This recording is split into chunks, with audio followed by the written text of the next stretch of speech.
Hola, Buenas hola, tardes. buenas tardes. ¿Se Buenas escucha? tardes. Hola, buenas tardes. Sí, se Hola, escucha. se escucha. Bueno, Escucha. los que le voy a pedir, por favor, que silencien en la medida en que puedan ustedes los micrófonos porque no tengo yo habilitada la función para hacerlo.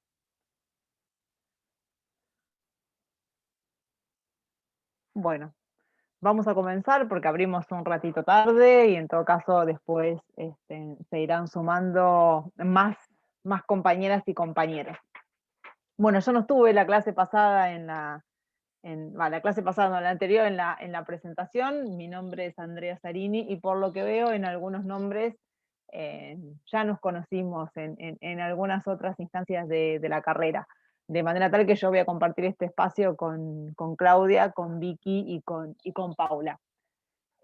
Según el cronograma, la idea de hoy es debatir algunas cuestiones que tienen que ver con, a ver, la racionalidad de las decisiones judiciales, ¿no? Es un tema, a ver, sumamente complejo y como en todos los temas que atraviesan la asignatura, em, la idea es que nos vayamos con más preguntas que respuestas, ¿no? Es decir, no son temas que tengan una respuesta acabada y además tampoco esa es la idea, ¿no? Sino que es invitarlos a pensar y reflexionar sobre un problema recurrente de nuestra práctica jurídica.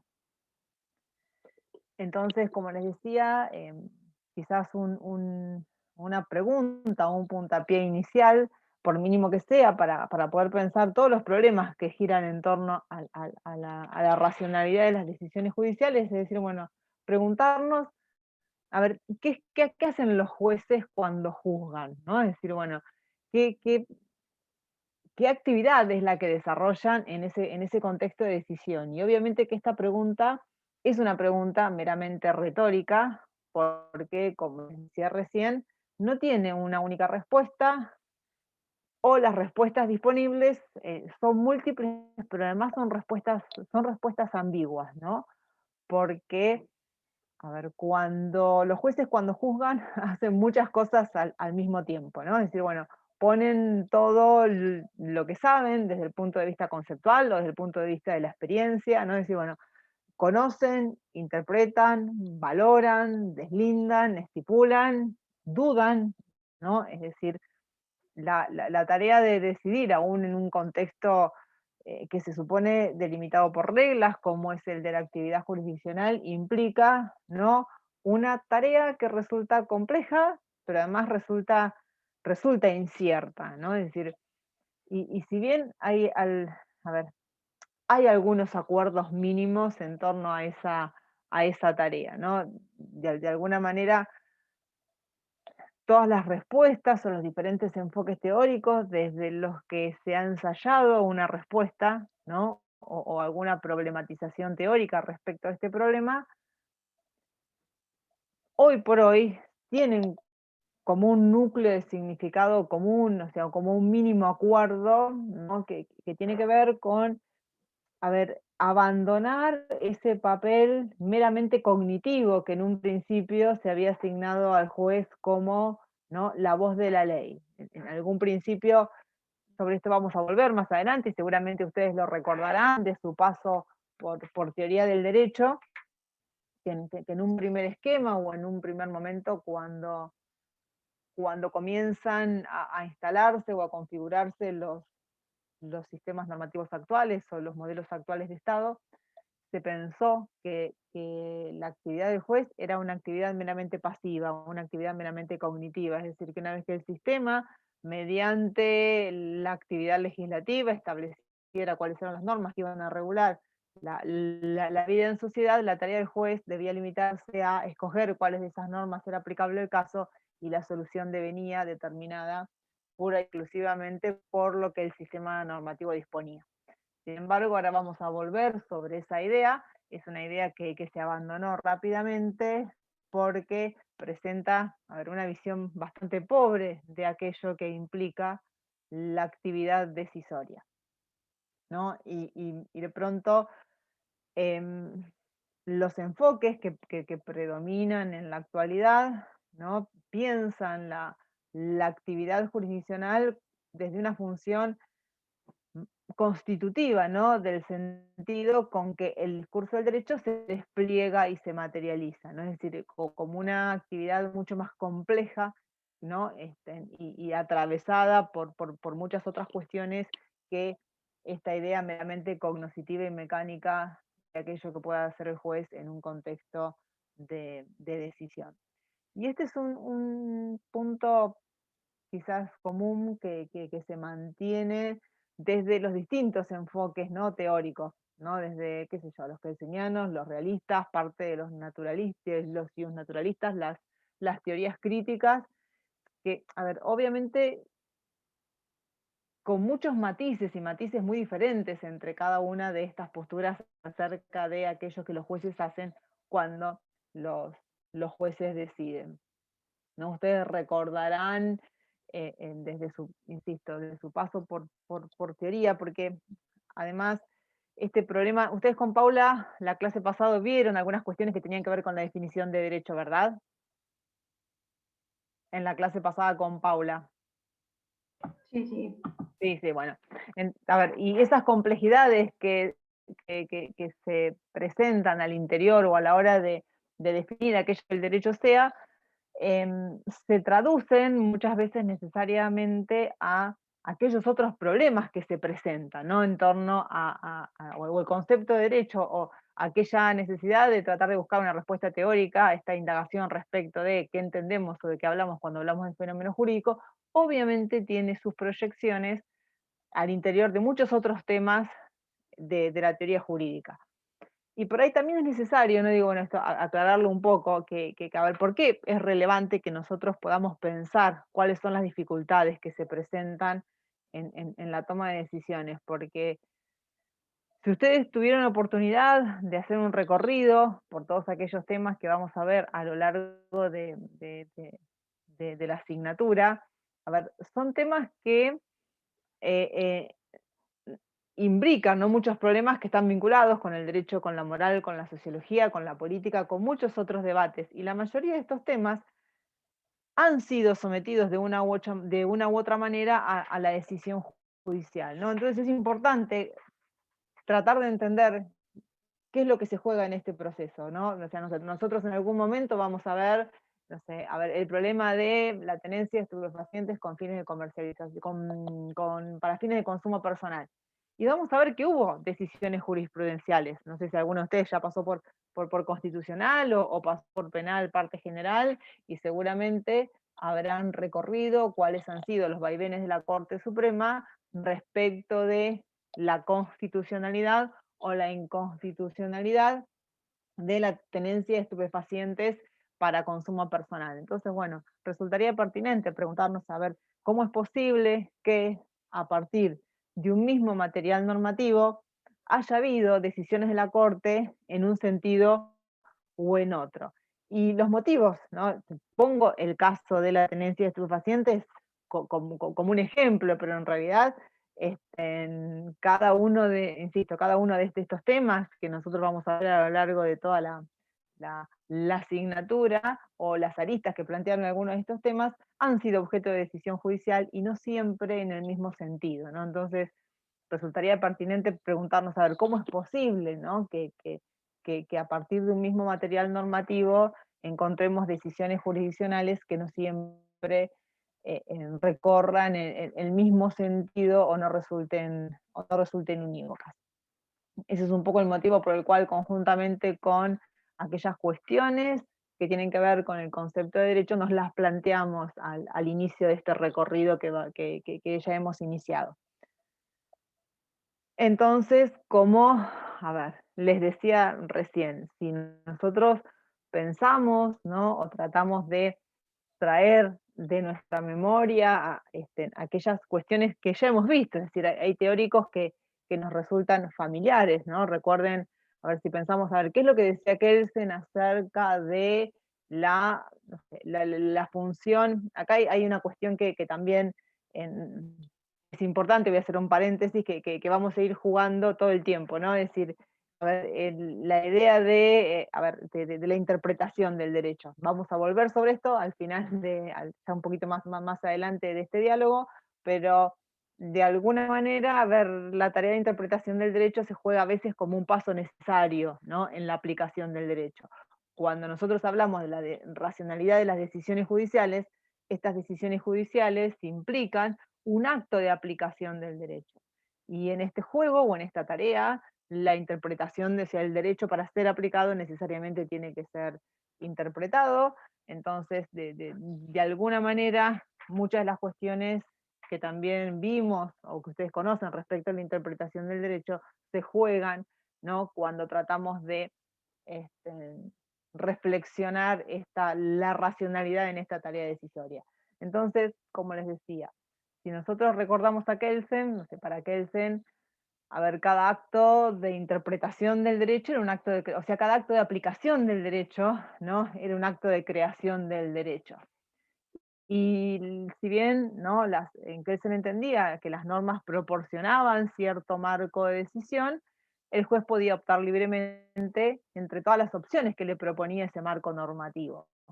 Incluso tenía, a ver, esta idea de no, porque otra de las preguntas que viene implícitas en todo este problema en que vamos a tratar de resolver es decir, bueno, a ver, resultan, a ver, ¿alcanza el material normativo que proporciona el sistema para determinar todas las respuestas que necesitan los casos sometidos a una decisión judicial? Es decir, ¿el juez solamente recurre a las normas cuando tiene que decidir un caso o puede recurrir a otros materiales? Es decir, ¿todos los fundamentos o todas las decisiones de los jueces descansan en normas jurídicas o pueden descansar en normas, principios, valores que sean extrajurídicos?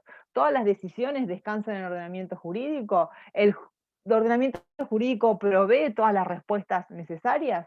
¿Existe una única respuesta correcta? ¿Hay más de una única respuesta correcta? Insisto, son todas cuestiones que se juegan cuando pensamos estos temas. Entonces, a ver, volvemos, ¿no? A la teoría de Kelsen. Kelsen entendía que el juez, a ver, que las normas proporcionaban sí un marco de decisión para el juzgador, pero que el juez en ese marco podía moverse con absoluta libertad. Luego, tampoco nos proporcionaba un criterio de racionalidad, ¿no? Para determinar cuál de todas las respuestas por las cuales podía optar el juez en función de ese marco era una respuesta o mejor fundamentada o peor fundamentada que otra.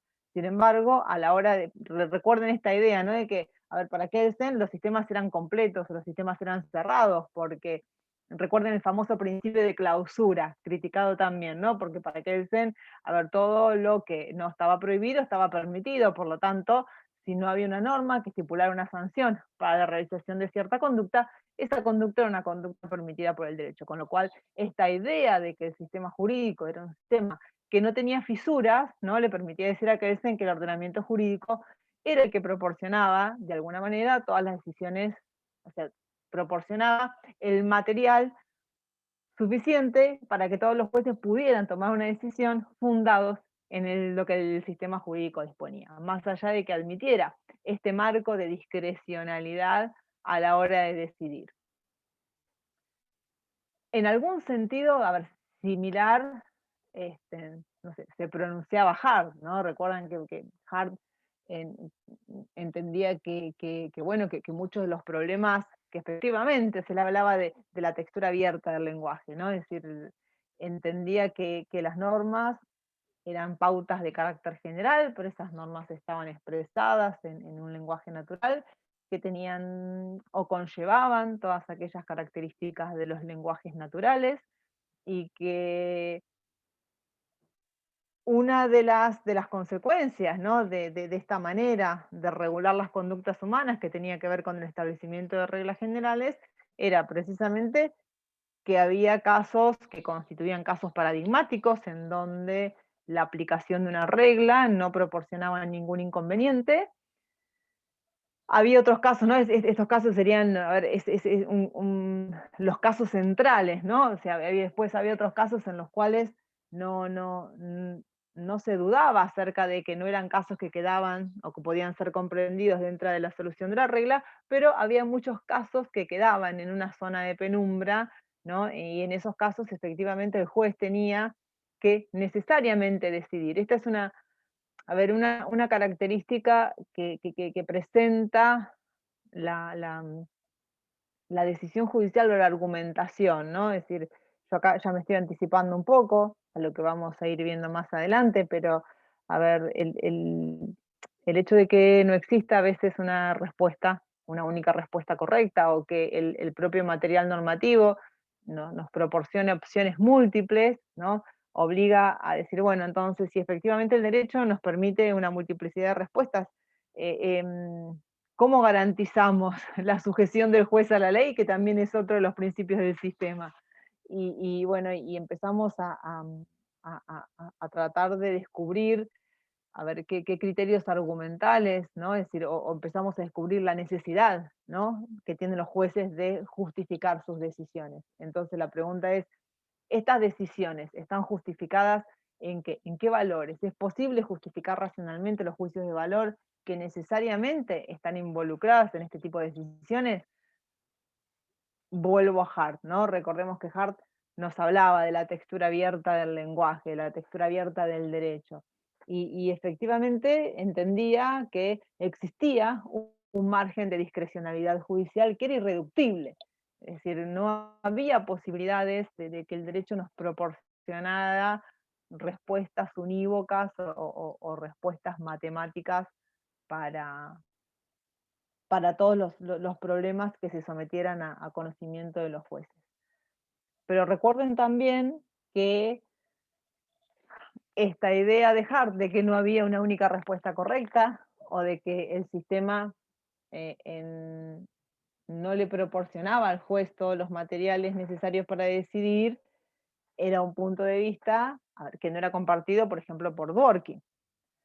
Si nosotros volvemos, ¿no?, a estas definiciones de derecho, recordaremos que, a ver, bueno, por ejemplo, tanto Kelsen como Hart los ubicamos dentro de lo que podríamos denominar la corriente, o que denominamos, mejor dicho, la corriente positivista, y una de las características para esta definición de derecho es precisamente que para definir el término derecho no es necesario recurrir a valoraciones morales, ¿no? De manera tal que lo que se considere derecho tiene que ver pura y exclusivamente con hechos sociales, con lo que tiene que ver con una actividad que es propia de los hombres, y el derecho está constituido de esa manera, de modo tal que, a ver, si bien es posible realizar una valoración moral del derecho, los principios morales no forman parte del ordenamiento jurídico. Esta idea no es una idea que sostenga Dworkin, por ejemplo. Si nosotros recordamos aquellos que Dworkin entendía respecto de cómo está conformado el derecho, para Dworkin el derecho está conformado por reglas y principios. Y los principios para Dworkin son principios de carácter moral. De manera tal que el ordenamiento jurídico siempre proporciona respuestas a los problemas que se consideren o se sometan a consideración de los jueces, ¿no? Ustedes recordarán, no sé, que Dworkin decía, bueno, a ver, el ordenamiento, los sistemas jurídicos, ¿no?, están formados por reglas y principios, y establecía una serie de diferencias entre aquello que constituían reglas y lo que constituían principios, y entendía que había una diferencia funcional y una diferencia lógica. La diferencia lógica consistía en que las reglas se aplicaban a todo o nada, mientras que los principios contenían, ¿no?, una serie de excepciones que no se podían enumerar. ¿Qué significa para Dworkin que una regla se aplique a todo o nada? Y esto significa que en función de la estructura de las reglas que conforman el sistema, las reglas prevén todas las condiciones para su aplicación, de manera tal que si concurren en el caso concreto todas aquellas condiciones que figuran en el antecedente de una regla, la consecuencia jurídica prevista por esa regla necesariamente va a ser una consecuencia que tiene que ser aplicada. Mientras que en el caso de los principios, a ver, los principios en realidad no estipulan necesariamente una solución para el caso, o una consecuencia, mejor dicho, los principios no estipulan una consecuencia jurídica determinada para el caso en que se den ciertas condiciones. Dworkin dice, bueno, los principios tienen una estructura lógica diferente, los principios orientan una decisión, los principios proveen pautas en función de las cuales se puede intentar una respuesta, pero no la determinan, ¿no? Es decir, bueno, eh, eh, no estipulan, ¿no?, circunstancias frente a las cuales el principio necesariamente debe aplicarse. Y esto lo vincula a Dworkin con otra característica que permite diferenciar las reglas de los principios, que tiene que ver con el peso o la importancia, ¿no? A ver, que esta es una característica que está presente en los principios, pero está ausente en las reglas. Recuerden que cuando hablamos del mundo anglosajón, la palabra reglas la utilizamos casi como sinónimos de normas dentro de los sistemas continentales o europeos. Lo que Dworkin sostiene es que en el caso ¿no?, que las normas o las reglas no poseen esta dimensión que sí está presente en los principios. Puede haber conflictos entre reglas, pero se solucionan mediante otras reglas u otros criterios que establecen las propias reglas. Es decir, puede haber un conflicto entre una norma que sea una norma superior y una norma inferior dentro de la jerarquía de normas de un sistema, pero el propio sistema establecerá que ante un conflicto de jerarquías normativas prevalece la norma superior y cede la norma de menor jerarquía. O el propio sistema puede establecer que frente a una norma de carácter especial y una norma de carácter general, prevalece la norma de carácter especial y cede o queda desplazada aquella norma de carácter general. O cuando tenemos conflictos respecto de la validez en el tiempo de las leyes, a ver, predominarán aquellas que son posteriores en el tiempo frente a aquellas que son anteriores en el tiempo. Pero estos conflictos que se pueden dar entre dos normas diferentes a la hora de tomar una decisión, ¿no?, en el marco de un proceso jurisdiccional, son conflictos que se solucionan en función de las mismas normas que puede proveer el sistema. En cambio, los principios tienen esta dimensión, ¿no?, que es el peso o la importancia relativa, que obliga a los jueces, al momento de tomar una decisión, a realizar un procedimiento de ponderación, ¿no? Es decir, a tener en cuenta cuáles son todos esos principios, que obviamente, a ver, son principios morales, pero que integran el derecho, ¿no? Es decir, para Dworkin, estos principios morales forman parte del derecho, de manera tal que, a ver, cuando los jueces recurren a ellos, están fundando su decisión o sea, en pautas, ¿no?, que funcionan de distinta manera que las reglas, pero son pautas también que están integradas al sistema jurídico, de manera tal que en un principio, a ver, puede ser un principio preponderante para solucionar un caso, pero puede ser un principio que quede desplazado para solucionar otro caso diferente, ¿no? Y en todo caso, no hay, siempre que los jueces toman una decisión, están tomando una decisión fundada en el material que les provee el sistema. Es decir, estos valores que serían distintos, estos principios que serían distintos de las normas, son principios que forman, obviamente, o conforman el entramado jurídico. Esta pequeña recorrida, ¿no?, era simplemente para que recordemos que muchas de las respuestas a este problema también están atravesadas por em, la perspectiva que uno tome, o la idea, o la teoría que uno asuma frente a la definición del derecho. Y este problema, insisto, lo vamos a ver ahora en unos minutitos más, también es un problema que suele jugarse a la hora de desentrañar los problemas de interpretación del derecho.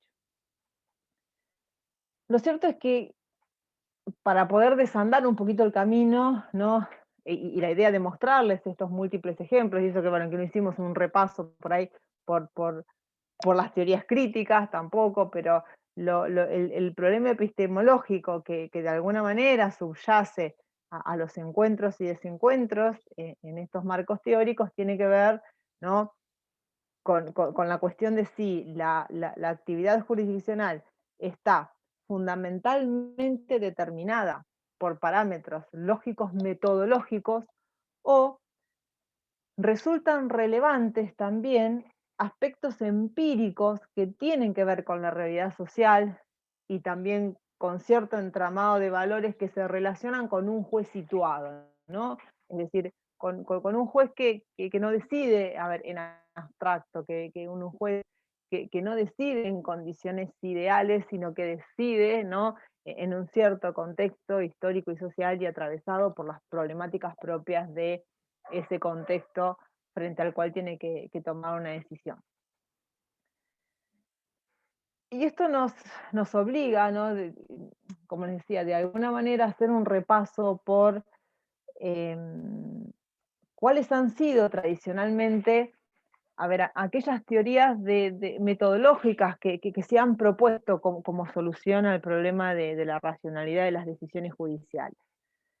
Y yo les decía, ¿no? Hablábamos recién, ¿no? Que bueno, que hoy por hoy, desde un punto de vista teórico, se ha abandonado esta idea del juez como un aplicador meramente mecánico, ¿no? Esta idea que tiene que ver un poco con la Revolución Francesa, ¿no? Es decir, cuando comienzan a surgir, a ver, cuando comienza a surgir el Estado moderno tal cual lo conocemos, cuando fue posible esta división desde la teoría política de funciones, ¿no? Es decir, cuando fue posible distinguir órganos que crearan el derecho, órganos que aplicaran el derecho y órganos que se encargaran de ejecutar, ¿no? Que se encargaran de la cuestión administrativa, ¿no? Cuando se concreta esta división entre el Poder Judicial, el Poder Legislativo y el Poder Ejecutivo, la función de creación normativa se atribuyó estrictamente a los órganos legislativos. Y había una gran desconfianza hacia los jueces, ¿no? Sobre todo porque luego de la revolución, no sé, de la burguesía que llega al poder, los jueces representaban un poco todavía el antiguo régimen y los sectores legislativos desconfiaban de aquello que podía llegar a ser el sector judicial, de manera tal que era necesario preservar las leyes que eran creadas por estos cuerpos legislativos. Y una de las intenciones que subyace a esta idea de que el juez es la boca de la ley tenía que ver precisamente con negar a los jueces todo espacio de discrecionalidad, de quitar de la labor judicial cualquier resquicio de racionalidad, ¿no? De atar cualquier resquicio de libertad en esa decisión, ¿no? Que la decisión de los jueces estuviera absolutamente restringida, acotada por lo que disponía la ley. Es por eso que, a ver, se entendía que la tarea de los jueces era una tarea mecánica. De hecho, el problema, quizás ficticiamente, ¿no? No se planteaba, es decir, bueno, se entendía que los jueces no es que solamente no podían, no debían interpretar, insisto, porque cuando se crearon estos sistemas normativos, ¿no? Que venían a reemplazar los sistemas normativos de la época feudal, y comenzó esto, a ver, coincide con los grandes procesos de codificación, ¿no? Recuerden que, a ver, uno de los primeros códigos fue el Código Civil francés de 1804. Entonces se pensaba que estos sistemas normativos que quedaban plasmados en estos códigos implicaban, ¿no? Sistemas coherentes, sistemas precisos, sistemas cerrados, de manera tal que el juez funcionaba como un autómata frente a la ley. Y es bajo este esquema conceptual, donde además nace, a ver, también la dogmática como modelo metodológico de ciencia del derecho, en el que se entiende que, a ver, la tarea de los jueces es o sea, se limita a una, o que mejor dicho, que la tarea de los jueces se limita a la aplicación, que esa tarea de aplicación no conlleva ninguna libertad en ningún aspecto. Y además, la sentencia en este sentido era reconstruida bajo una forma lógica que se llama silogismo, ¿no? El famoso silogismo judicial, o sea, el silogismo es una forma argumental que proviene de la lógica formal, ¿no? El silogismo consta de una premisa mayor, de una premisa menor y una conclusión. El remanido ejemplo de todos los hombres son mortales, Sócrates es hombre, Sócrates es mortal. Es decir, nos encontramos con una premisa mayor, una premisa menor y luego la conclusión, que es una derivación lógica de esas dos premisas. En este esquema, ¿no? de racionalidad de las decisiones judiciales, se entendía que, a ver, la norma, ¿no? El enunciado normativo representaba la premisa de carácter general, el enunciado empírico o el enunciado fáctico representaba la segunda premisa, la premisa menor, y la decisión judicial implicaba la conclusión, ¿no? De modo tal que si una norma del sistema disponía que el que matare a otro será reprimido con prisión de 8 a 25 años, constituía la premisa normativa. Establecidos los hechos, ¿no? Juan mató a Pedro, Juan deberá ser condenado a una pena de 11 años de prisión. Es decir, ese era el esquema. Y en el paso de las premisas a la conclusión, el juez lo único que debía, ¿no?, realizar es esa operación lógica, que además era una operación lógica de carácter deductivo y que como tal garantizaba, ¿no?, la verdad de la conclusión. E insisto, en ese esquema no había ningún ámbito de libertad, ningún ámbito decisorio, ningún ámbito de discrecionalidad, ¿no? Es decir, sino que el juez tenía su tarea absolutamente limitada por el material normativo. A ver, obviamente este esquema duró poco dentro ¿no?, de la problematización teórica acerca de qué es lo que los jueces hacen cuando deciden, porque se mostró absolutamente insuficiente para describir qué es lo que los jueces hacen en realidad. Y se mostró insuficiente porque, a ver, los materiales normativos, aun cuando pudiéramos pensar que efectivamente los sistemas, ¿no? Es decir, que el legislador como tal es un ser, un cuerpo, un ser absolutamente racional que pudiera prever las respuestas para todos los casos que se presentan, aún, aún cuando pudiéramos suponer eso, pudiéramos conceder eso, cierto es que las normas, al menos en estos sistemas, se expresan, ¿no?, en lenguaje natural y que, a ver, había dificultades interpretativas frente a los cuales, ¿no?, la actividad del juez no podía reducirse a una actividad meramente cognoscitiva. De manera tal que frente a esta constatación, a ver, se abrieron dos otras grandes posibilidades dentro de la metodología jurídica, ¿no?, entendida como esta disciplina, ¿no?, que se encarga a veces de describir y otras veces de indicar qué es lo que hay que hacer en este proceso de toma de decisiones. Y por un lado, ¿no?, hubo una serie de, a ver, teorías que uno podría llamar, a ver, ilogicistas. A ver, ¿por qué ilogicistas? Porque dentro de este esquema teórico, ¿no?, que llamábamos teoría de la subsunción, la lógica formal, ¿no?, se constituía como una condición necesaria, pero además suficiente, de la racionalidad de la decisión judicial. Es decir, si efectivamente el silogismo era una forma de la lógica formal que me permitía establecer la verdad de la conclusión y la validez de ese argumento, en la medida en que las decisiones judiciales se ajustaran a esta forma, efectivamente se podía decir que la conclusión, es decir, la decisión en sí, efectivamente era una decisión válida si se respetaba esa forma, de manera tal que la lógica formal era el garante suficiente, pero además el garante, ¿no?, necesario y suficiente para la racionalidad de esa decisión.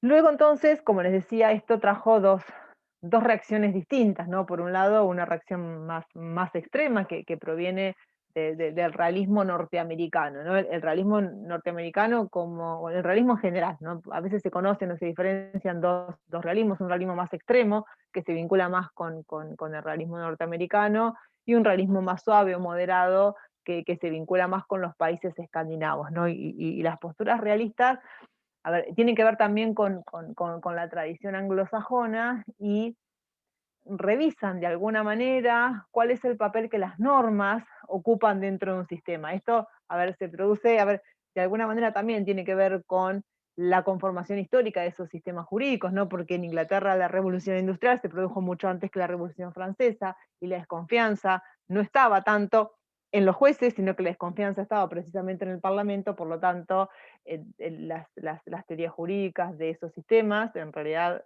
bueno, y las prácticas jurídicas más que las teorías, me rectifico, ¿no?, otorgaban preponderancia al papel de los jueces. Por eso la relevancia en el ámbito anglosajón de lo que se denominan, ¿no?, los precedentes judiciales, donde las reglas tienen sí un papel, pero es un papel mucho más moderado, a ver, insisto, desde la práctica, la importancia del precedente judicial es mucho mayor en algunas ocasiones, o distinta, funciona distinto, mejor dicho, que lo que se dispone normativamente, y de hecho, a ver, el realismo norteamericano, ¿no?, este realismo más extremo, a ver, entendía, a ver, cuando tenía que definir el derecho, decía, bueno, el derecho es lo que los jueces dicen que es. Y en realidad, en sus variantes más extremas, entienden que la decisión judicial no está determinada por los materiales normativos del sistema, aquí, sino que, no sé, la decisión judicial está determinada por múltiples factores que no tienen que ver con los materiales normativos, ¿no? Es decir, incluso jocosamente en algún punto, ¿no?, se hablaba, insisto, a ver, en sus casi caricaturizando la función, no como la teoría de la digestión, sino dice, bueno, esto tiene que ver con el humor con que el juez se enfrenta al problema, ¿no? De manera tal que, bueno, que si tuvo una buena noche, decidirá de una manera, y si tuvo una noche, pasó una mala noche, va a resolver de otra manera distinta. Esto tiene que ver con posiciones extremas que incluso entienden, dicen, bueno, a ver, el proceso, o que invierte el proceso de toma de decisión. Dice, bueno, en realidad el juez llega a una conclusión y luego la justifica, de manera tal que la justificación de una decisión judicial constituye realmente una fachada que, a ver, encierra o permite crear una ficción respecto del modo en que efectivamente los jueces llegan a la toma de una decisión. Y por el otro lado, sí hubo un grupo de teorías que asumieron como punto de partida la indeterminación del derecho. Es decir, que asumieron como punto de partida que el derecho como fenómeno jurídico no es capaz de proporcionar o no es capaz de determinar la respuesta a todos los casos que son sometidos a una decisión judicial. O al menos no proporciona una única respuesta a todos los problemas que se someten a la decisión de los jueces. Y que por lo tanto, en esa toma de decisiones se involucran no solamente el material normativo, sino que se involucran muchas veces, a ver, juicios de valor, que es necesario, ¿no?, a ver, de alguna manera justificar racionalmente. Y desde distintos enfoques, ¿no?, se trató, a ver, no solamente de escribir, sino de postular algún criterio que permitiera dotar de racionalidad a esas decisiones. De acá que, ¿no?, comenzamos, ¿no?, a pensar, o se comienza a pensar la posibilidad de, a ver, eso, de construir una decisión jurisdiccional como una argumentación, ¿no?, como una cadena de argumentos. De alguna manera acá hay una primera, a ver, esto volviendo a la pregunta inicial, ¿no? Es decir, esta pregunta que funcionaba de alguna manera como tensión epistemológica, ¿no?, que precede a este tipo de discusiones, ¿no? Es decir, bueno, a ver, ¿qué es lo que resulta más relevante? O sea, o si la actividad jurisdiccional, como decía, estaba fundamentalmente determinada por parámetros lógicos, metodológicos, o aparecía atravesada por factores o aspectos empíricos que tenían que ver con la realidad social. Una de las cuestiones que quizás sea relevante para entender en lo que los realistas extremos planteaban, es una distinción que plantea Manuel Atienza, que dice, bueno, en estos casos no es que los realistas extremos estuvieran equivocados del todo, o que hubiera estos factores que no inciden, ¿no?, en la decisión, o factores que no tienen que ver con la justificación, ¿no?, sino que tienen que ver con esto que les decía recién, ¿no?, que nos encontramos a ver quién decide, a ver, es alguien que está situado, ¿no? Es decir, o sea, aquellas personas que tienen la obligación de decidir, los jueces, en realidad son seres humanos que además están atravesados por sus puntos de vista, por su propia concepción acerca del derecho, por su propia concepción acerca de los problemas sociales que están involucrados, ¿no?, en aquellas cuestiones que les son sometidas a su conocimiento, y es imposible, a ver, escindir, ¿no?, así esquizofrénicamente, estas cuestiones con aquello que se juega al momento de tomar una decisión. Sin embargo, lo que Atienza propone en este sentido es tomar una decisión, ¿no? Para explicar esto, una distinción que viene del ámbito del conocimiento científico en el que se distingue, ¿no? el contexto de descubrimiento con el contexto de justificación, ¿no? El contexto de descubrimiento en el ámbito científico es un contexto que tiene que ver con todos aquellos procesos o situaciones que subyacen o que preceden, ¿no? a la posibilidad de nacimiento de una teoría, de una hipótesis científica. Y en este caso inciden o están involucrados muchos factores que no tienen que ver con los criterios teóricos de la disciplina para luego justificar aquella hipótesis, sino que intervienen factores de la más variada naturaleza, incluso factores azarosos que permiten ¿no? el descubrimiento de cierta teoría.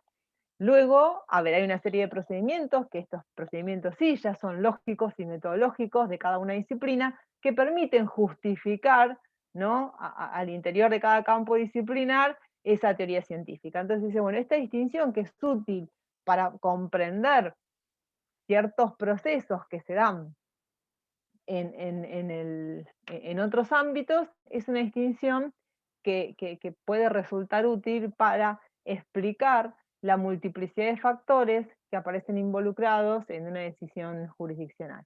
Entonces puede ser que estos factores, ¿no? a los cuales los realistas extremos atribuyen la decisión jurisdiccional, ¿no? que tienen que ver, no sé, con el humor del juez, con su concepción ideológica, con sus percepciones de los problemas sociales, a ver, estén imbricadas en un contexto de descubrimiento, pero no hay que trasladarlas sin fisuras al contexto de justificación. El contexto de justificación de una decisión judicial sí tiene que estar regida por otros parámetros. Y acá me detengo en algo que también es propio de los sistemas jurídicos actuales y también de nuestro sistema, es decir, y que tiene que ver con la obligación de los jueces de motivar sus sentencias, de motivar sus decisiones. En los los jueces o sea, los jueces no solamente están obligados a tomar una decisión, sino que además lo tienen que hacer motivadamente, razonadamente.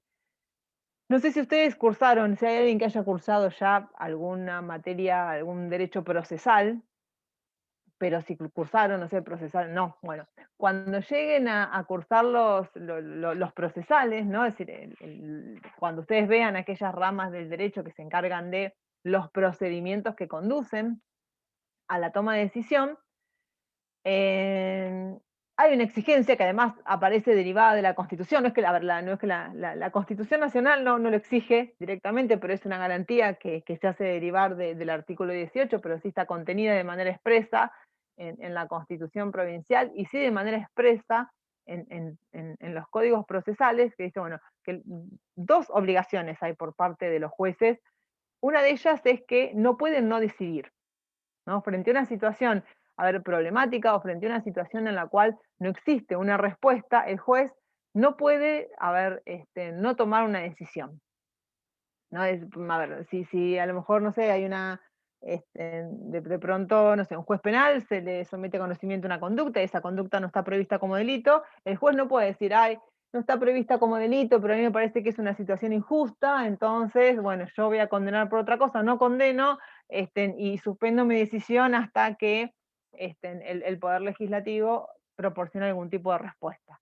No, tiene que decidir. Si no hay una respuesta correcta, habrá que ver, a ver cuáles son las normas del sistema que condicionan esa decisión. Acá también vuelvo a hacer un paréntesis, ¿no? Es decir, que nosotros, a ver, el problema que estamos viendo por ahí es un problema teórico que antecede o un problema teórico que convive con otras respuestas que sí están dadas al interior de cada uno de los sistemas. Cuando, no sé, por ejemplo, si pensamos en un proceso penal, los códigos procesales establecen sí una serie de reglas y una serie de condiciones que necesariamente tiene que cumplir una decisión para que esa decisión sea fundada. Es decir, que hay requisitos que tienen que ver con la motivación de las decisiones judiciales, que son requisitos que están previstos por el sistema, pero que aun cuando el sistema establezca estos requisitos, no alcanzan a garantizar todas las condiciones o no alcanzan a dar cuenta de todos los problemas que se presentan cuando se exige justificar una decisión judicial, pero algunos recaudos mínimos sí están establecidos en los códigos de procedimiento. Y como les decía, estas dos obligaciones son ineludibles para los jueces. Primero, no pueden no decidir frente a una situación en la que no exista una solución legal. ¿No? Yo siempre digo, ¿no? Hay un caso muy que Derecho penal, parte general cursaron. ¿Hay alguno que haya cursado Derecho penal, parte general? No. Hay un caso bueno, que siempre se utiliza, que es un ejemplo paradigmático para explicar algunas cuestiones que tienen que ver con el derecho penal, que se conoce con el nombre de los Caballeros de la Noche.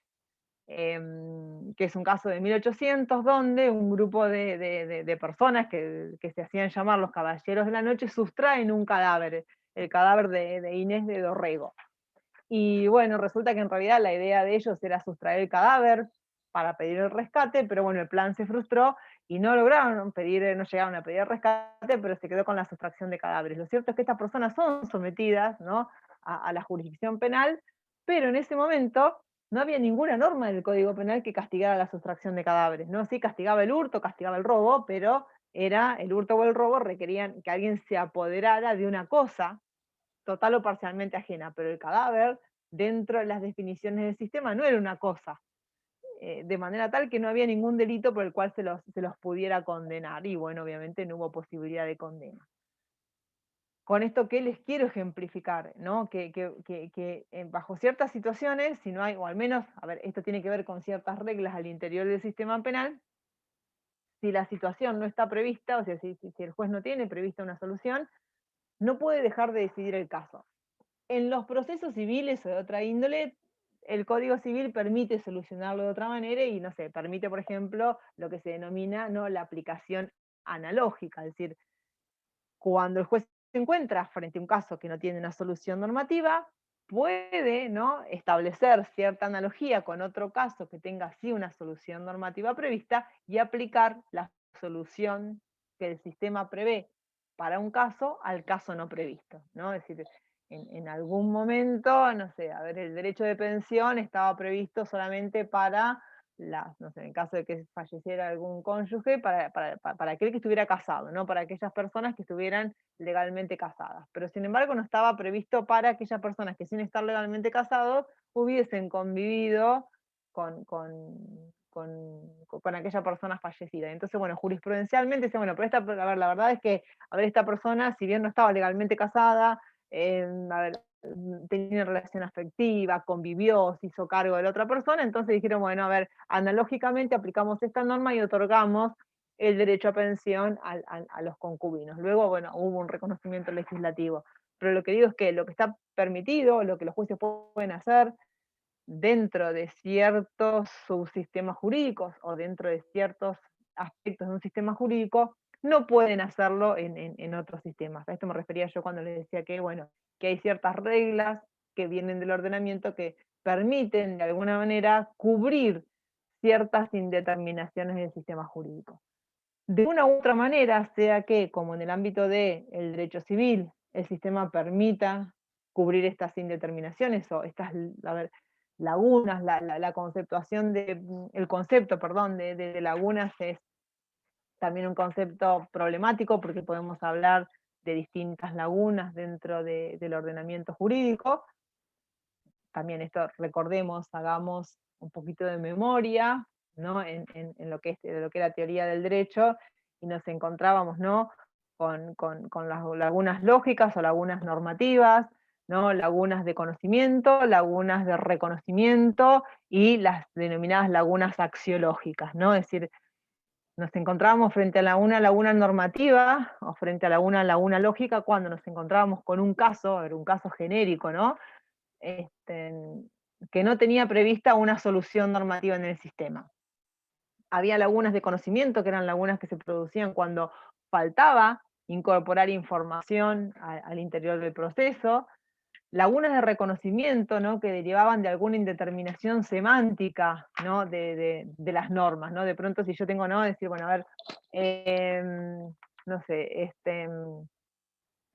podrá, no sé, a ver, tendrán derecho, ¿no? O sea, escriturar a aquellas personas que hayan pagado, ¿no? Menos del 50, o sea, aquellas personas que hayan pagado más del 50%, ¿no? Tienen derecho a escriturar, aquellas personas que hayan pagado más del 50% del precio del terreno tienen derecho a escriturar. Aquellas personas que hayan pagado menos del 50% no tienen derecho a escriturar. Si hubiese una norma formulada en esos términos, es una norma cuya indeterminación semántica no me permite establecer qué pasa con aquellas personas que efectivamente pagaron justo el 50%. Eso sería una laguna de reconocimiento, cuando los defectos semánticos de la formulación del enunciado normativo nos deja, ¿no? un mínimo margen, ¿no? O una situación que no sabemos si queda comprendida en una solución normativa o en otra solución normativa.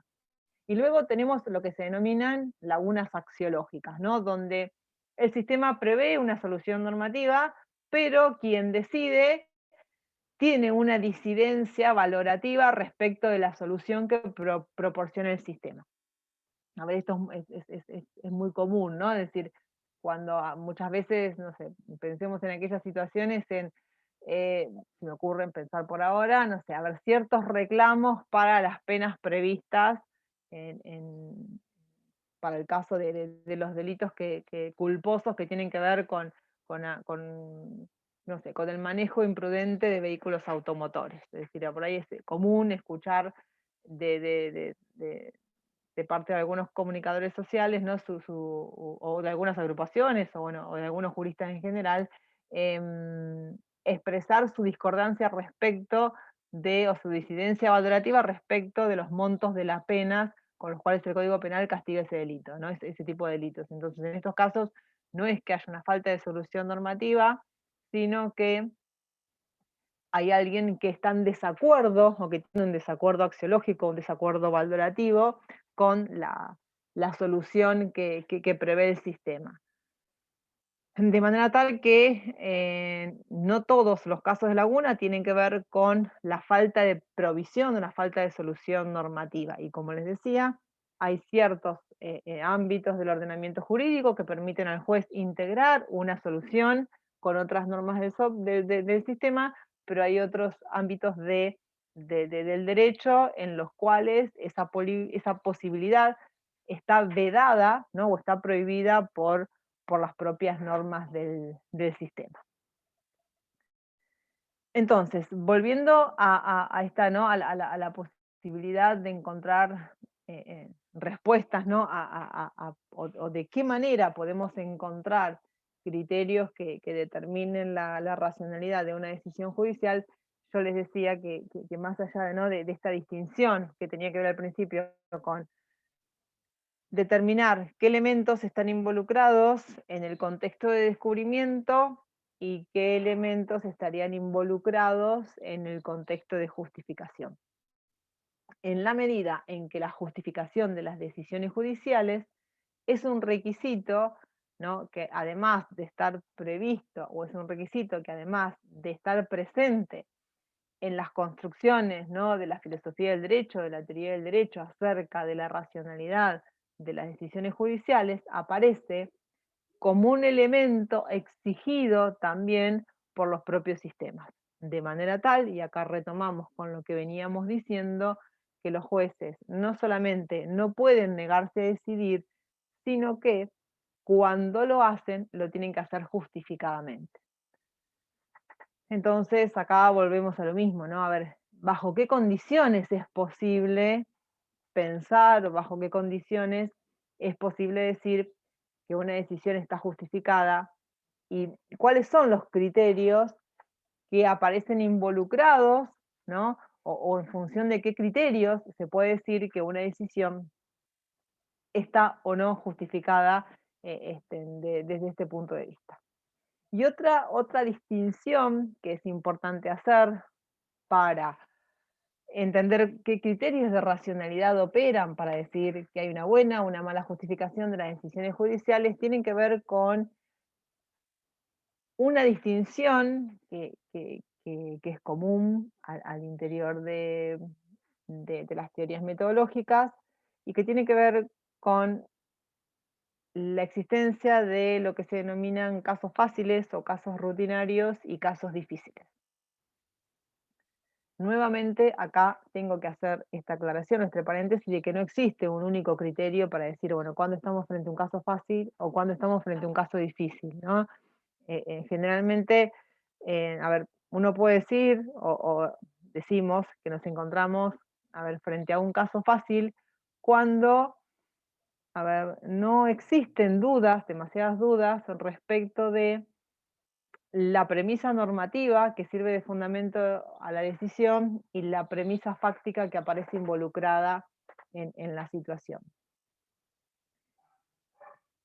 Acá también vuelvo a hacer otra aclaración, ¿no? Esta idea, yo les decía que, a ver, sí había sido abandonado desde el punto de vista teórico, esta reducción, ¿no? Del papel del juez al aspecto meramente cognoscitivo. A ver, esto sí está abandonado, más allá de que a veces haya algunos resabios, ¿no? Al interior de algunas posturas dogmáticas, pero sin embargo sí se sigue considerando, ¿no? A ver, que la lógica formal, y en este caso la lógica deductiva, sigue jugando algún papel a la hora de justificar las decisiones judiciales. ¿Por qué? Porque, a ver, es posible reconstruir a las decisiones judiciales como, como un razonamiento, ¿no? A ver, es posible reconstruir una sentencia como una gran argumentación, ¿no? Cuando hablamos de argumentación, hablamos de, a ver, un conjunto de argumentos. Cualquier decisión jurisdiccional involucra un conjunto de argumentos que, o sea, o varios argumentos que conforman esta noción de argumentación. Y en alguna manera, a ver, hay algún punto en el que esta idea, ¿no? Del silogismo sigue ocupando un punto, o sea, o sigue proporcionando un esquema que nos permite reconstruir una sentencia judicial como como un argumento. Las sentencias judiciales ya lo van a ver a medida que vayamos avanzando en la materia y ustedes se encuentren con la necesidad de leer algunos fallos, tienen un esquema de argumentación complejo, ¿no? Es decir, son a ver, entidades textuales que son complejas. Pero a pesar de esa complejidad, una vez que logramos despejar algunas incógnitas, sí podemos reconocer en ellas la existencia de fundamentos normativos, la existencia de una situación fáctica y la existencia de una conclusión, ¿no? Más allá de las formalidades a las que tenga que ajustarse una decisión judicial que vienen impuestas por los códigos de procedimiento, sí en todas ellas podemos distinguir que algunas, o sea, a ver, esto es una precisión que es necesario hacerla, no es que, a ver, a veces cuando hablamos de lógica deductiva, ¿no? Y que hablamos de razonamiento de este tipo de lógica, a ver, las premisas constituyen un caso de uso descriptivo del lenguaje. Bueno, acá en realidad sabemos que las normas son un caso de uso prescriptivo del lenguaje y que lo que se puede hacer es reconstruir una sentencia como un argumento. Entonces nos vamos a encontrar necesariamente con premisas normativas que dan cuenta de alguna norma del sistema que constituye el fundamento normativo de esa decisión. Porque sí hay otro punto de partida, ¿no? Y que tiene que ver, y que incluso, a ver, esto sí aparece, a ver, si bien aparece con matices en cada una de las concepciones acerca del derecho, y ahí, a ver, y resulta un enunciado ambiguo que va a adquirir, a ver, significados distintos según se lo haga al interior, por ejemplo, de una teoría positivista, o al interior de una teoría naturalista, o al interior de una teoría crítica, que están derivadas de las propias concepciones acerca de derechos, sí, como punto de partida, en todos los casos se reconoce que el fundamento de una decisión judicial tiene que ser una norma del sistema, ¿no? En principio tiene que haber alguna norma del sistema que constituya el fundamento normativo de esa decisión. Es decir, cuando un juez decide en función de, a ver, en principio, cierto material normativo que tiene que estar presente en los sistemas jurídicos. Por eso es posible hablar de una premisa normativa. Luego, también es cierto que hay una premisa fáctica, es decir, la premisa que llamamos premisa fáctica o premisa empírica, es decir, aquel enunciado que da cuenta de cuáles son los hechos del proceso. yo acá lo digo de una manera sencilla, ¿no? Es decir, bueno, cuando uno propone un ejemplo, o con los ejemplos que ustedes se pueden encontrar, a ver, en el manual o incluso en el texto, se van a encontrar con elementos sencillos. Bueno, no sé, en el texto va a decir, bueno, si yo tengo una norma que dice, el que estuviera estupefacientes en su poder, no sé, con fines de comercialización, será reprimido con prisión de, no sé, 4 a 15 años de prisión. José Pérez tenía en su poder, no sé, en 2000, no sé, 12, o sea, no sé, o 2 kilos de cocaína, con fines de comercialización, por lo tanto José será penado a tal pena de prisión. Yo en el ejemplo lo que hago son enumerar, a ver, o proporcionar enunciados sencillos, ¿no? Es decir, o un ejemplo, cuando les proponía recién el que matare a otro será reprimido con prisión de 8 a 25 años, como Juan mató a Pedro. Lo cierto es que si ustedes van a revisar cualquier sentencia jurisdiccional, se van a encontrar con que los enunciados normativos son enunciados más complejos, ¿no? Es decir, son enunciados que dan cuenta de algún recorte, ¿no? Fáctico, algún recorte, una descripción de un acontecimiento histórico que luego va a ser incluido dentro de los antecedentes de alguna norma del sistema. Entonces, esto sí nos permite distinguir, como les decía, aún en los casos fáciles, una premisa, en los casos difíciles también, pero en todos los casos uno puede distinguir un conjunto de premisas normativas, un conjunto de premisas fácticas, y luego la conclusión, que sería estrictamente o técnicamente la decisión. Es decir, ese mínimo esquema es posible reconstruirlo. Lo que sucede es que, a ver, si bien, no sé, en un caso simple o en un caso rutinario, lo que nos permite caracterizarlos como tal es que no va a haber dificultades para encontrar cuál es la premisa normativa. Y tampoco se presentan dificultades para determinar cuáles son los hechos relevantes para la decisión del caso, ¿no? Por eso se dice que estamos, o sea, en presencia de un caso fácil, ¿no? Un caso fácil, ¿no? Sería aquel en el que no se presentan dificultades para la elección de las premisas normativas y tampoco se presentan dificultades para determinar la premisa fáctica o la premisa empírica, es decir, no se presentan dificultades para determinar cuáles son aquellos hechos que quedan bajo la consideración de la decisión judicial. En estos casos, este esquema silogístico funciona, ¿no? Si yo tengo una premisa normativa, una premisa fáctica y una conclusión. Y en estos casos sí se puede decir que la lógica deductiva, es decir, la lógica que se corresponde con estas formas argumentales, me permite garantizar la racionalidad de lo decidido, ¿no? Es decir, si yo tengo una norma que me dice que el que matare será castigado con prisión y Juan mató a Pedro, yo voy a saber que efectivamente la conclusión va a ser que Pedro va a tener que ser condenado a X años de prisión. Y si yo tengo una norma que dice el que, a ver, matare a otro será condenado con tantos años de prisión, pero resulta que lo que yo acredité es que Juan lesionó a Pedro, entonces Juan, es decir, no le puedo aplicar, es decir, acá hay una discordancia precisamente entre la premisa normativa y la premisa fáctica que me determina la invalidez de ese tipo de razonamiento. Entonces, este esquema, a ver, si bien se abandona la idea del juez como un autómata, sí se conserva esta imagen, ¿no? O esta forma argumental como punto de partida para la reconstrucción de una sentencia como una argumentación mucho más compleja.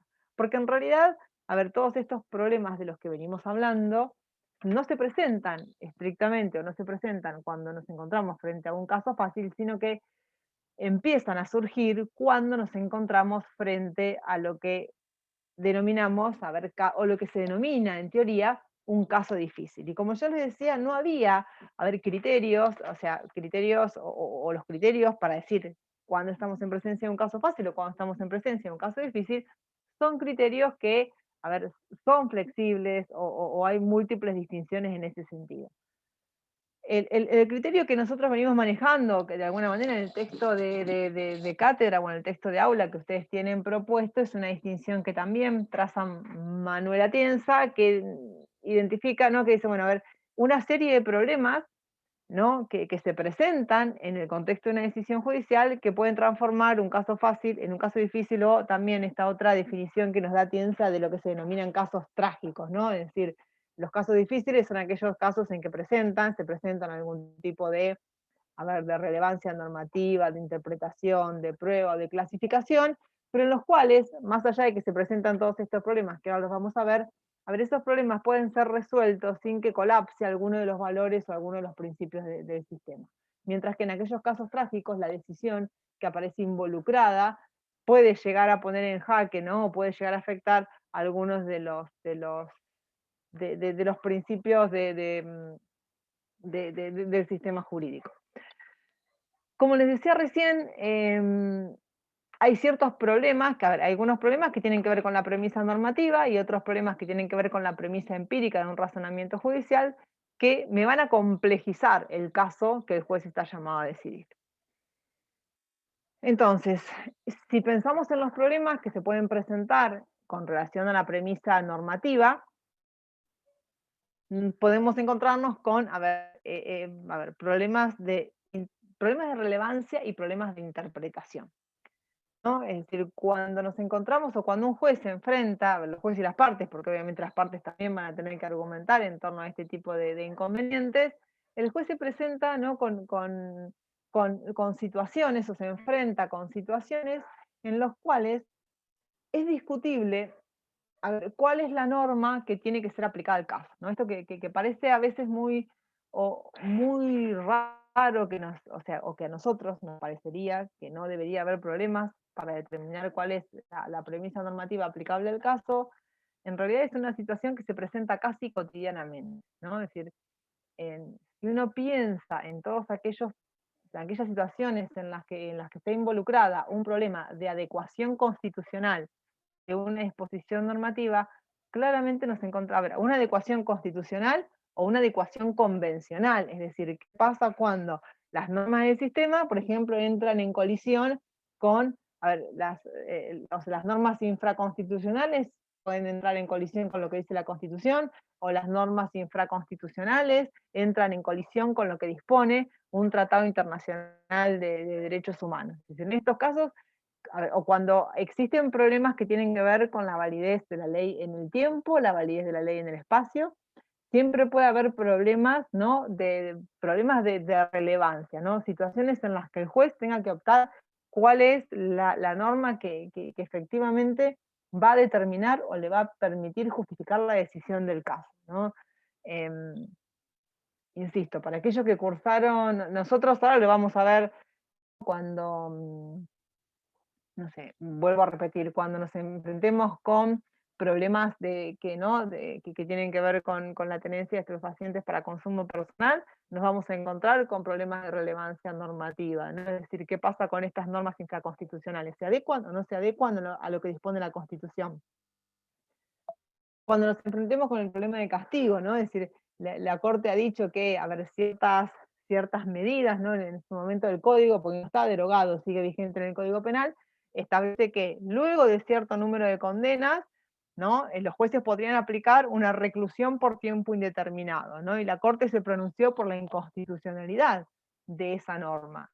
O no sé si llegaremos a verlo en alguno de los temas, pero ha habido situaciones en las que efectivamente se han presentado, ¿no? problemas que son complejos en el sentido de, poner en juego cuál es la norma aplicable al caso, ¿no? O incluso a veces cómo se justifican decisiones que en principio aparecerían contrarias al propio texto normativo. O sea, hay un caso paradigmático con el que no trabajamos acá en esta asignatura, pero sí es un caso que a veces lo vemos en otra, o que ustedes lo deben haber visto por ahí cuando cursaron constitucional, es un caso bastante viejo, pero Zaguirre se llama, no sé si lo vieron en alguna oportunidad, que es esa, la ley de trasplantes de órganos establece como edad límite para manifestar, para constituirse en donante, la de 18 años de edad. Y se llega a la corte la decisión respecto de una nena de un adolescente que le quería donar un riñón a su hermano, pero la chica no había cumplido 18 años de edad. Entonces teníamos una norma del sistema que claramente prohibía, o sea, que establecía como condición para donar órganos alcanzar esa edad. Y sin embargo, había alguien que pedía, fundado en otras disposiciones que suponía de mayor jerarquía, la necesidad o de permitirle, en este caso, hacer una excepción a lo que disponía el texto de la ley y efectivamente autorizar, ¿no? la donación del órgano. Y la Corte resolvió favorablemente y autorizó en ese caso que alguien que no tuviera la edad requerida legalmente pudiera efectivamente donarle un órgano a su hermano. Hay muchísimos ejemplos de decisiones, no sé, recuerden, también ustedes son algunos más chicos, pero por ahí alguno que estén más cercano en el tiempo, hace algunos años atrás se había presentado, ¿no?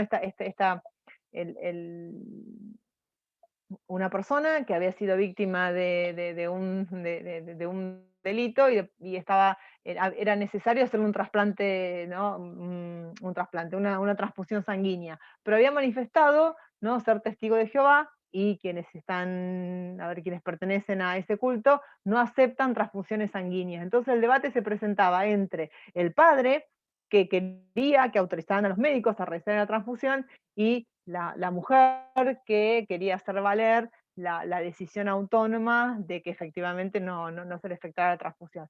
También llega a la Corte la situación donde, a ver, había que poner en juego, a ver, qué pasaba, ¿no? Con el principio de autonomía, ¿no? El derecho a la salud, el derecho a la vida, y bueno, y se decidió respetar la voluntad de esa persona, que además en ese momento no estaba en condiciones de decidir por sí misma.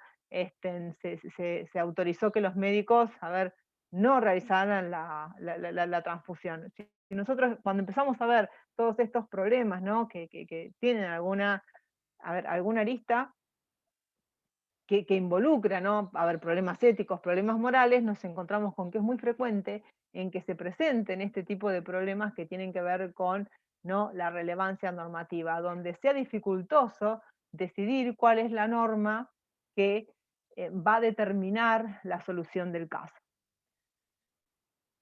Conjuntamente con los problemas de relevancia, también nos encontramos con, a ver, problemas de interpretación. Es decir, ¿no?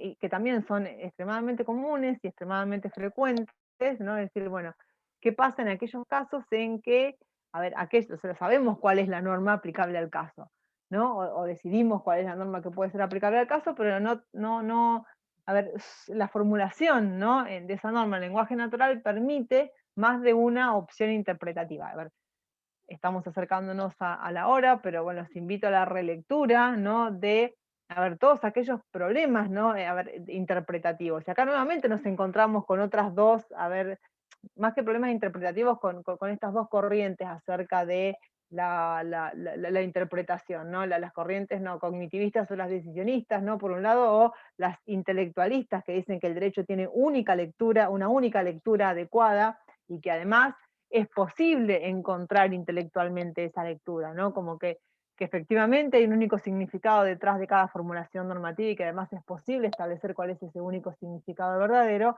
y luego aquellas corrientes, ¿no? Decisionistas que además paradas en una concepción nominalista, convencionalista del lenguaje, entienden que, a ver, es posible dotar de significación, o es necesario a veces en algunos casos que ese significado no sea establecido por parte del intérprete. Entonces, nuevamente, acá nos encontramos con la necesidad de decidir o argumentar cuál va a ser el significado que les asignemos a los términos que están empleados en una disposición normativa, ¿no? A ver, no sé, de pronto, a ver, nosotros tenemos una norma que agrava, a ver, el hurto cuando se trate de vehículos dejados en la vía pública. Bueno, a ver, ¿cuál es el campo de referencia semántica de la palabra vehículo? Porque no podemos tener dudas cuando se trate de un camión, cuando se trate de un automóvil, cuando se trate de una moto. Podríamos decir que, más allá de que conforme a la definición del diccionario de la Real Academia Española, no sé, un monopatín, un par de patines o un carrito, un triciclo son vehículos. Ahora, ¿qué pasa con la bicicleta? ¿No? ¿Entra el campo de referencia semántica del término vehículo o no? ¿Por qué? Porque si efectivamente entra el campo de referencia semántica, el robo de una bicicleta va a tener una pena mucho más grave que si decidimos que el término, el término bicicleta no queda comprendido dentro del campo de referencia semántica vehículo utilizado por esa disposición normativa del Código Penal. A ver, pero nuevamente acá se abre todo un marco de argumentación compleja que obliga a los jueces a justificar una decisión de carácter interpretativo. Y luego nos encontramos, ¿no?, con otros problemas que atañen específicamente a las premisas empíricas, que son los problemas de prueba, ¿no? Y que tienen que ver con las teorías procesales de la prueba que se juegan tanto en el ámbito de los procesos civiles como en el ámbito de los procesos penales. Es decir, qué procedimientos y qué métodos son posibles, ¿no?, para que los jueces entiendan o den por acreditado, den por probado cuáles son los hechos de un proceso. Es decir, porque el juez cuando, el que tiene que tomar una decisión, tiene que tomar esa decisión en base a ciertos hechos que tienen que tener cierta correspondencia con algunos elementos que le permitan efectivamente al juez decidir que las cosas ocurrieron de cierta manera. Y es necesario, es decir, los códigos de procedimiento exigen, que, no solamente establecen condiciones para que esos canales de información ingresen al proceso, no sé, va a haber situaciones que las va a determinar una pericia, situaciones que las va a determinar un testigo. Entonces, los códigos establecen bajo qué reglas es posible incorporar esa información, ¿no? Y qué otros métodos no son admitidos. No sé, de pronto en el marco de un proceso penal, no se admiten las manifestaciones del imputado obtenidas bajo tortura, o no se admiten, no sé, las manifestaciones de ciertos testigos, no sé, que guardan cierto grado de parentesco, de afinidad con el imputado. Es decir, hay limitaciones respecto de los modos en que tienen que ingresar la prueba. Y también, no solamente los códigos establecen modos respecto del ingreso de la prueba, sino que también establecen exigencias respecto del grado de conocimiento que el juez tiene que alcanzar en función de esos elementos de prueba. Es decir, la información ingresa, pero esa información que ingresa al proceso tiene que ser de cierta calidad y de cierta cantidad para que le permita decir, o para que al juez le permita tener, certeza respecto de que los hechos sucedieron de determinada manera. Y acá tenemos, hay ciertas reglas que tienen que ver con cómo los jueces valoran esa información, cómo asigno ese valor, ¿no?, a la ex información que se produce en el proceso, que trae muchísimos problemas. Esto ustedes lo tienen en el texto, no me voy a detener, pero insisto, ¿no? Acá se presentan problemas que tienen que ver con el ingreso de la información y problemas que tienen que ver con la valoración de la información. Y luego se presentan, ¿no?, en otra serie de problemas que son problemas de clasificación. Es decir, yo tengo efectivamente tengo determinada cuál es la premisa fáctica, determinada cuál es la premisa normativa, y sin embargo, ¿no? Es decir, yo dudo acerca de si cierta conducta puede ser, ¿no?, atrapada o subsumida en los antecedentes de una disposición normativa o en los antecedentes de otra disposición normativa, ¿no? Es decir, bueno, ahora habrá situaciones que luego fueron solucionadas legislativamente, pero en algún momento se discutía, ¿no? Nuestro Código Penal castigaba, ¿no? La violación en el Código Penal no se llama violación, sino que se llama abuso sexual con acceso carnal. Entonces lo que se discutía era si efectivamente la felatio in ori constituye un caso de abuso sexual simple o efectivamente un caso de abuso sexual con acceso carnal. Es decir, hay muchísimas situaciones en las cuales, ¿no? Es decir, no se duda acerca de cuál es la norma aplicable, no se duda acerca de los hechos, pero sin embargo, de lo que se duda es acerca de si esas circunstancias fácticas que nosotros o que los jueces tienen por acreditadas efectivamente quedan comprendidas dentro de los antecedentes normativos. Obviamente esta clasificación es una clasificación un poco, casi ideal en el sentido de que estos problemas pueden venir juntos, ¿no? A veces es posible identificar efectivamente un problema de interpretación o solamente un problema de prueba, pero a veces es posible que el problema de interpretación venga unido a un problema de clasificación o un problema de relevancia venga unido a un problema de interpretación. Es decir, no necesariamente estos problemas se dan puros y se dan separados. Lo que sí de alguna manera da cuenta la existencia de todos estos problemas es que, además, algo que me voy a decirles, permite distinguir entre lo que se denomina justificación interna y justificación externa. La justificación interna de una decisión judicial estaría dada por el paso de las premisas a la conclusión en esto que nosotros denominamos esquema silogístico.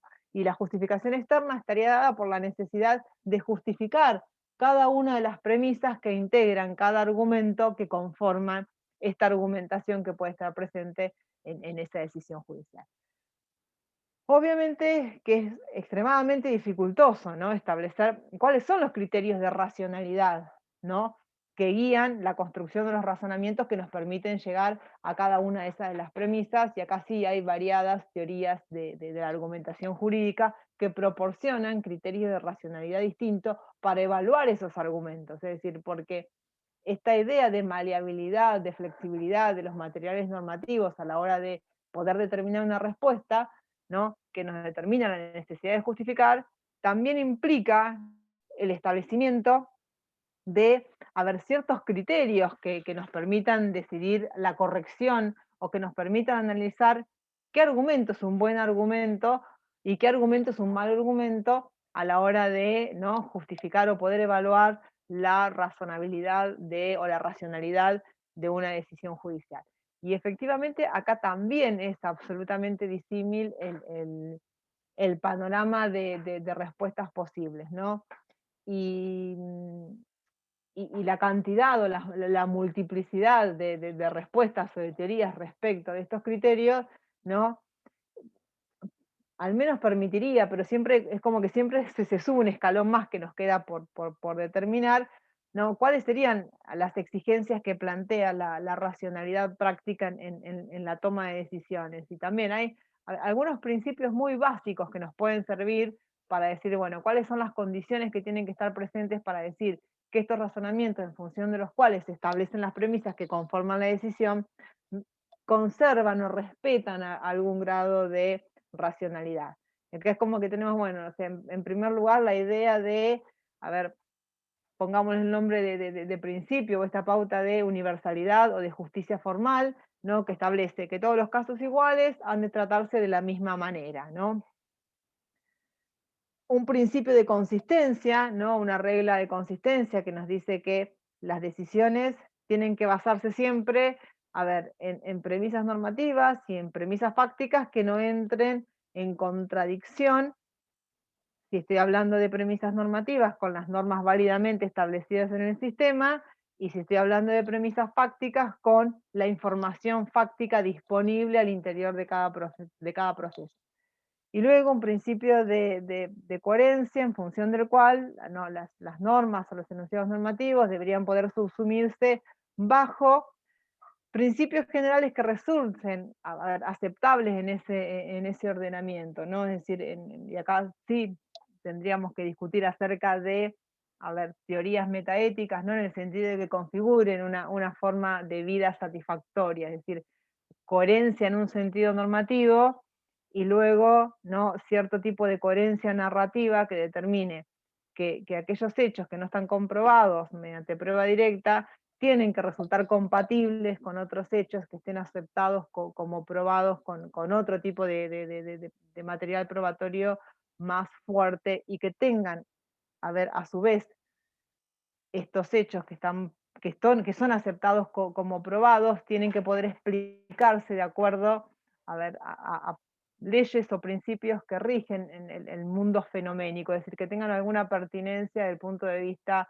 epistemológico en función de las características de cada material que se ha incorporado a la prueba. Es decir, que si yo voy a tratar de traducirlo con palabras más sencillas, es decir, que si yo tengo que acreditar una circunstancia médica, que el informe médico que me introduzca a esas circunstancias efectivamente tenga un respaldo epistemológico al interior de la disciplina del cual proviene. Este, son principios muy maleables y son como puntos mínimos de acuerdo en función de los cuales valorar la cantidad de argumentaciones o argumentos que se juegan al interior de una decisión judicial que mantiene o que tiene que darse necesariamente dentro de ámbitos de discrecionalidad, que en algunos casos suelen ser ámbitos bastante amplios. Estamos ya sobre la hora. Es un tema complejo, esto era la idea de hacer este mínimo recorrido, era simplemente que ustedes pudieran llevarse algún interrogante o al menos que se fueran pensando en que cada decisión jurisdiccional, y máxime, decisiones jurisdiccionales que son a las que nos vamos a aproximar en esta materia, en las que nos vamos a encontrar con más casos trágicos que difíciles, son realmente decisiones en las cuales se ven involucrados, además del material normativo, juicios de valor, y que decidir cuáles son los criterios de racionalidad en estos casos es una tarea sumamente compleja, y que es la discusión en realidad a las que los queremos y las queremos invitar en el marco de la asignatura. No sé si hay alguna pregunta que quieran hacer. ¿No?